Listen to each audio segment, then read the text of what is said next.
Shumë qefi ju prit, Lina. Falemderit shumë për kohën. Mirë, falemderit. Falemderit ju për klasik. Hajde, rahatohemi. Kam shumë pyetje, me ju bua dhe shumë kuresht kështu. Hajde, urdo, kjo është kondi për juve. Me shumë qef edhe na kemi ardhur, kështu që çka dush pyet? Hajde të nisim nga kjo. Kam kështu shumë me kureshtje, sepse çiftet që bëjnë edhe jetën bashkë, edhe punën, komentohen nga shumë njerëz për atë qëndrimet e tyre, a është më mirë, apo i bën pak më monoton ata, me qenë se gjatë gjithë kohës janë bashkë. Ju e keni zgjedhur këtë. Keni zgjedhur njëri tjetrin dhe ka qenë pikërisht profesioni që ju ka bë bashkë, apo jo? Pikërisht, bile ta frona pak. Dhe unë që ato thashe i shkuve ka shtjak.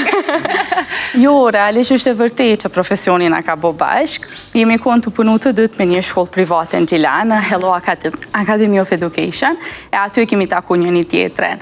Bile dhe gzimit i kumë të regu, nuk kemi taku si qifte tash në Instagram e në Facebook, po na tamam ty në herit direkt. Tamam në ko reale, a? Pikresht, edhe po na ka bashku profesione, na ka bashku një zyre fillimisht, aty kemi fillu me bashkëpunu projektet ndryshme sa i përket shkollës. Kur e pave për herë të parë? Realisht... Që është e pune kështu?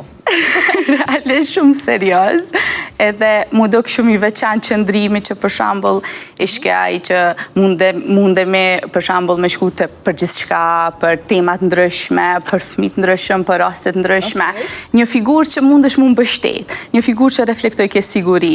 E na vajzat e kemi, po mdoket ashtu sti nevoj primare sigurin, kështu që tamam preku në pike nisi edhe Edhe ja ku jemi. Si të duk Lina në takimin e parë, ose në ndërherat e para, kur ju kishit vesh një qasje shumë profesionale me njëri tjetrin, edhe thjesht shok të një shkolleje, për quaj. Pikërisht, realisht, kur e ceke pak më ardhë me thonë që plusat edhe minusat që mundet me i sjellë profesioni njëtën, du me eshtu që puna e përbashkët me Medinën, dhe me thonë na ka dhonë këndvështrimet të ndryshme, edhe që tepër të nevojshme, do me thonë sa i përket edhe vlerësimit të situatave me klient. Për shembull, gjinia mashkullore është i prirur të mendoj racionalisht, ndërsa gjinia femërore padyshim që mendon dhe emocionalisht. Kur këto dy komponenta bëhen bashkë, atëherë bëhet ai vlerësimi komplet i një fenomeni apo një klienti të caktuar.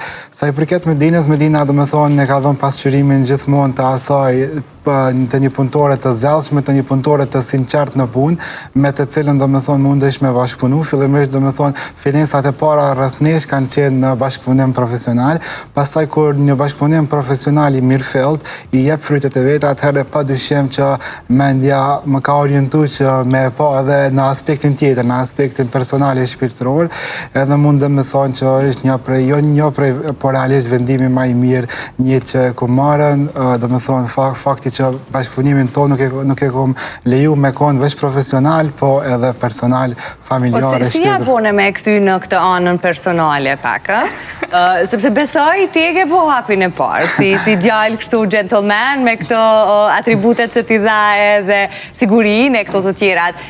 Si e bëre këtë hapin, këtë thyrje në akullit? Realisht nga psikologjia na edhim që aspekti personal dhe aspekti profesional nuk është që munden me nda dhe me thonë në mënyrën si që na mendojmë. Ato padyshim që gërshetohen me njëra tjetrën. Edhe kur e preki do me thonë sigurin time profesionale, atër automatikisht vetë vetiju u hap edhe dera që e preki edhe sigurin të time personale me të cilën unë fillova me u binë që më në fund personi zuar është afer meje. Po si e dije ti këtë? Si e ndjeje nga brenda? Ose qëfar veprimesh për shembull bënte që ty të konfirmohej kjo? Po, për shembull, e gjua përbashkë që e gjenim në projektet e tona, mënyra se si interpretonim ato, mënyra se si, do me thonë, vinim në biseda shumë spontane, edhe